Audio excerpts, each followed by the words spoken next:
custo de vida, emprego e desemprego, cesta básica, tarifas públicas, salário mínimo.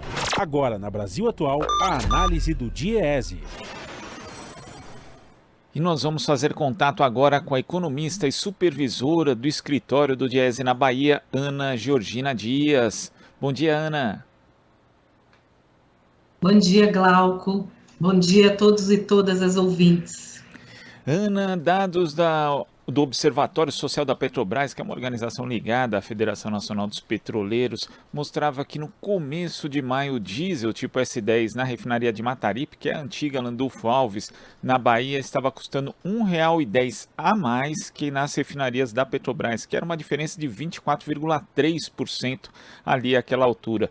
Lembrando que essa é uma refinaria que foi vendida pela Petrobras ao Fundo de Investimento Árabe, está desde dezembro sob gestão privada. E não só, o problema não é só com diesel, né? Todos os combustíveis ali da refinaria têm preços mais elevados do que em relação às refinarias da Petrobras. Isso é um exemplo do que pode acontecer caso os planos de privatização, não só de outras refinarias, mas da própria Petrobras sigam em frente? Com certeza. Na verdade, há algum tempo as entidades representativas dos petroleiros vêm alertando para isso, né? Desde 2017, quando apareceu de forma muito clara no plano de negócios, né, da Petrobras, essa intenção de desinvestir, né, em determinadas localidades e determinados ativos, como, por exemplo, né, privatizar 8 das 16 refinarias, essa situação está colocada como um risco, né? Na verdade, agora a gente já pode afirmar que não é um risco, isso já se desenhou como uma realidade, né? Para se ter uma ideia, nós temos aqui agora, na refinaria de Mataripe, a Landulfo Alves, né, que foi adquirida pela Selen em 1º de dezembro de 2021, os preços mais elevados, né, dos derivados de petróleo no país, quando a gente olha os preços de distribuição. E aí, infelizmente, não só aqui na Bahia, mas em todas as localidades onde a Selen é a responsável pelo refino, né, pela distribuição desses derivados. Então, de fato, nós chegamos a uma situação tão assim, surreal de ter o diesel, né, aqui na Bahia, né, aqui em Salvador, por exemplo, custando mais do que a própria gasolina. Então, não é nenhum exagero imaginar que isso pode, né, que isso possa acontecer com outros produtos, né, caso a privatização total da Petrobras seja efetivada. E eu digo a privatização total porque já há algum tempo a Petrobras ela vem sendo privatizada de forma fatiada, né? Aqui na Bahia, por exemplo, nós temos, além da refinaria, algumas termoelétricas que foram vendidas, né? Nós temos também a antiga Fafem, né? Que é a empresa de fertilizantes que a Petrobras, nesse caso, ela nem queria privatizar, ela queria simplesmente desmobilizar esse ativo, que acabou sendo arrendado pela Unigel, a mesma coisa que aconteceu em Laranjeiras, em Sergipe, né?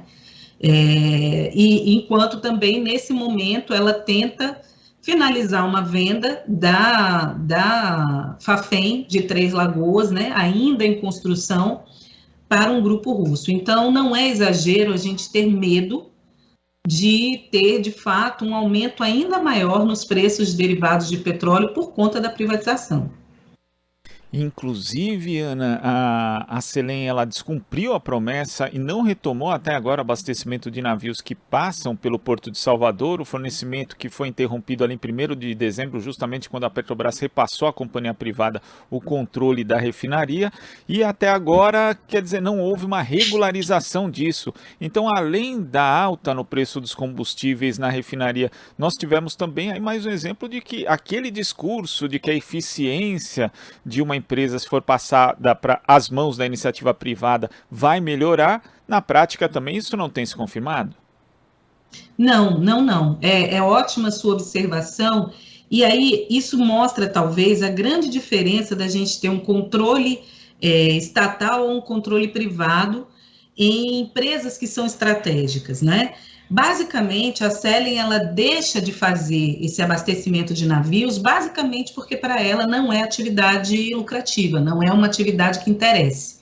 Então, aí, obviamente, o que se sobrepõe aos interesses, digamos, sociais, aos interesses até mesmo do desenvolvimento do Estado, é basicamente a ideia de maior ou menor lucratividade da empresa em relação àquilo que ela quer se concentrar, né? As atividades nas quais ela quer se concentrar. Eu acho que esse exemplo, ele é extremamente pedagógico, né?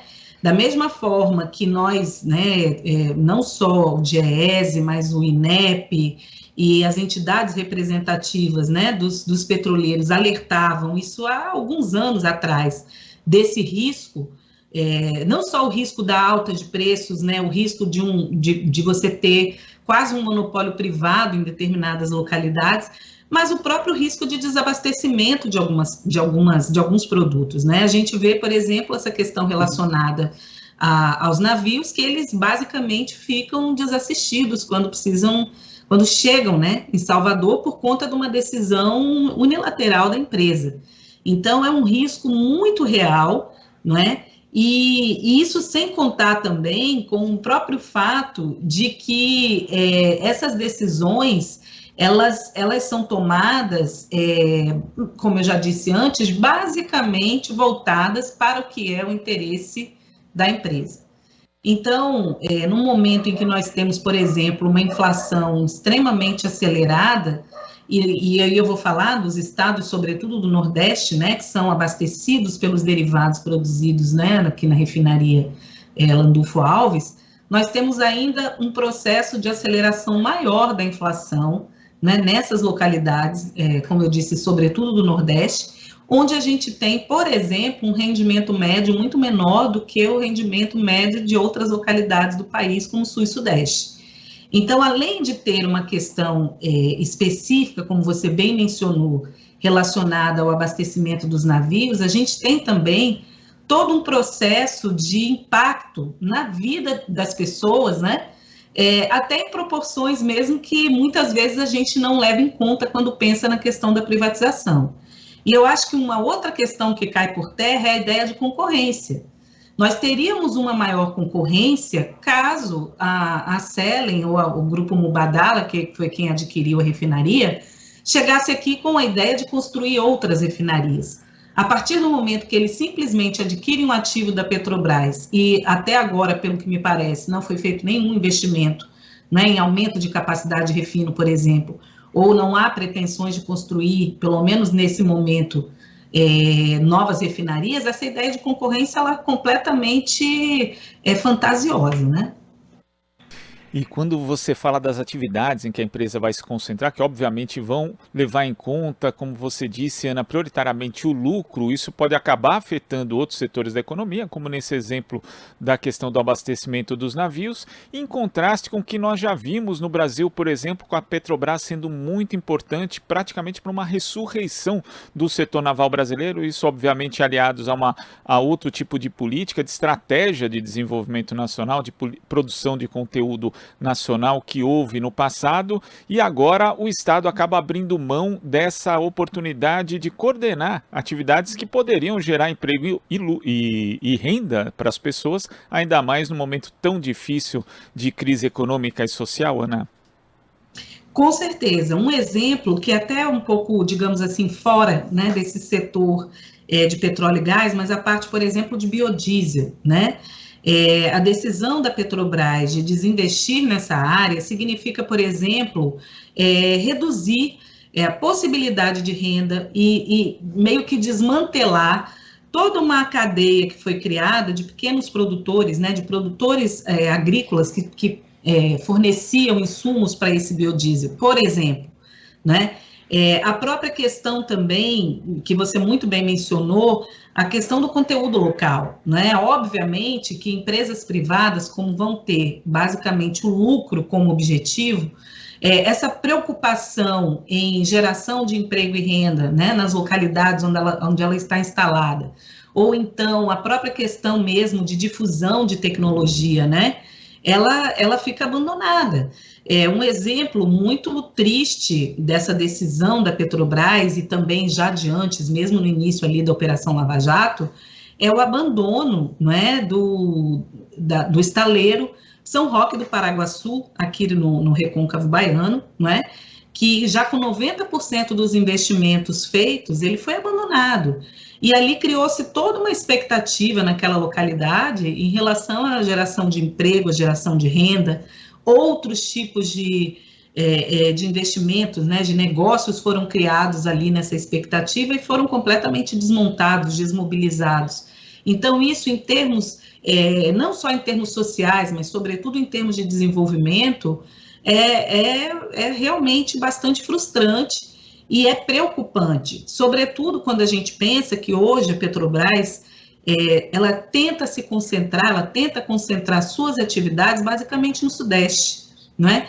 Então, até mesmo aquele papel de indutor, não é, de desenvolvimento, de crescimento, não é, uma certa, criando um certo equilíbrio entre as regiões, se é que a gente pode dizer assim, não é?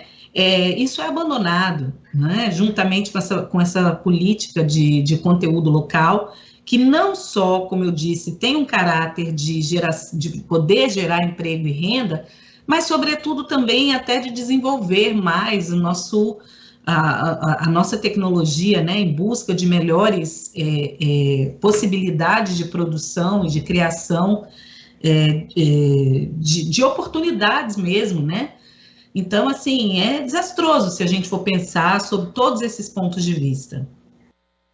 Ana, queria agradecer a sua participação aqui no Jornal Brasil Atual de hoje. Muito obrigado, até a próxima. Eu que agradeço, muito obrigada, Glauco.